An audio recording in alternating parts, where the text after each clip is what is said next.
que, né, que...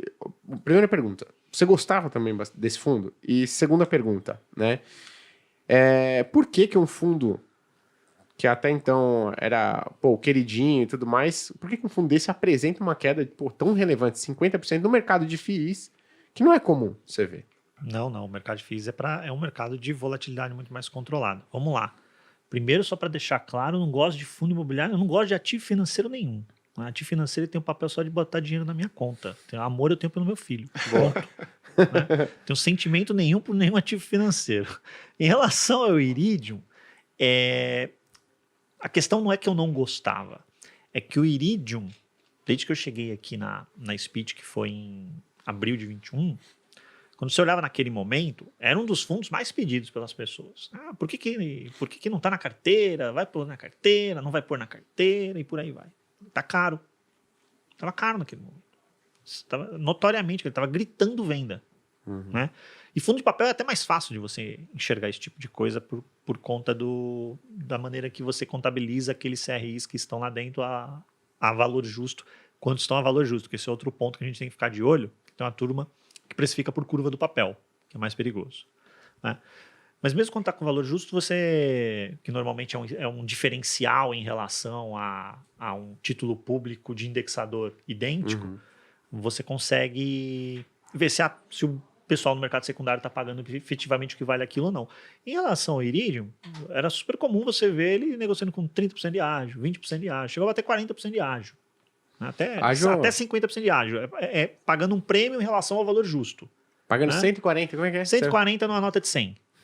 Né? Só para deixar claro que nesse caso o ágio é ruim, né? Exato, você tá pagando mais péssimo. caro. Você está pagando mais caro. É o seguinte, pense na tabela FIP de um veículo. Né? Você sabe qual é a tabela FIP. O veículo na tabela FIP está 100 mil. Você chega lá e paga 140 nele? Era isso que a turma estava fazendo com alguns fundos de CRI, incluindo esses que foram citados anteriormente, e também o Iridium. Importante destacar que o Iridium não tem essas características tão mais apimentadas que os fundos que foram citados anteriormente, o Hectare, Versalhes, enfim. Mas tem uma carteira também que não é uma carteira high grade. Não dá para chamar o Iridium de high grade. Definitivamente não dá. Outro fator importante da carteira do Iridium é que ele tem uma alocação importante em fundos imobiliários também. Então ele tem uma parte do portfólio exposta a FII, como se fosse um microFOF ali dentro. Né?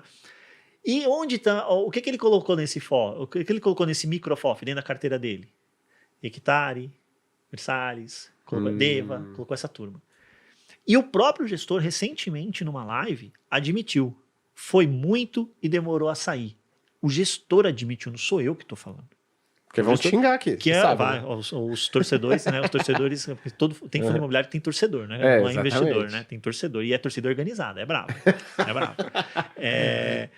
O gestor, o Selegato, que é excelente, um dos melhores do mercado, foi e falou, olha, foi exagerado, né?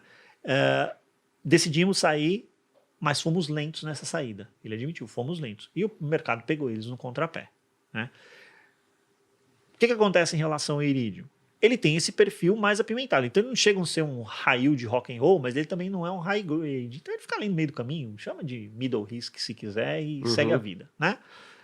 E estava caro. Esse é o ponto. O ativo pode ser maravilhoso. Né? Se você pagar caro, desculpa, tá errado. Você não pode pagar caro. Procura outra coisa. Mas a gestão é boa, a carteira de ativos é boa. Sim, mas estão pagando caro neles. Não vai rolar. Entendeu? Não vai rolar. Pensa no veículo. Você olhou e falou, nossa, baixa quilometragem. Bonitinho. Corolla, bonitão. Corolla, né? Tava top, lindo, maravilhoso. Mas tá pedindo 30% acima da tabela FIP. Não vai rolar. Então procura outro. É assim que tem que ser conduzido e as pessoas não fizeram isso. Porque estava ancorado num yield interessante, porque a gente teve um período de inflação mais elevada, né? Quando chegou a deflação, alguns CRIs protegidos ali por deflação e por aí vai.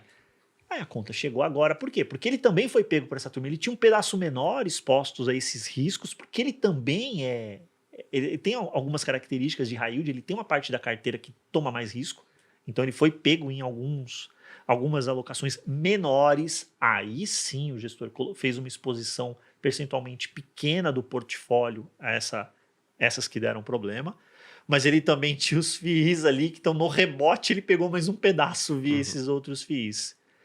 E é o seguinte, quando entra nesse mercado de... Na hora do oba-oba, Todo mundo o ganha. pessoal empurra a cota para 30%, 40% de ágio. E na hora que azeda, é feito manada do mesmo jeito. Então o pessoal olha, onde é que tem o pessoal aí que deu problema? Ah, tem no fundo A, B, C. Vende. E vai. Sai. E empurraram a cota muito para baixo. Judiaram bastante da cota. Né? Então não é questão de gostar ou não gostar, é só saber o preço certo de pagar. É simples assim. Boa.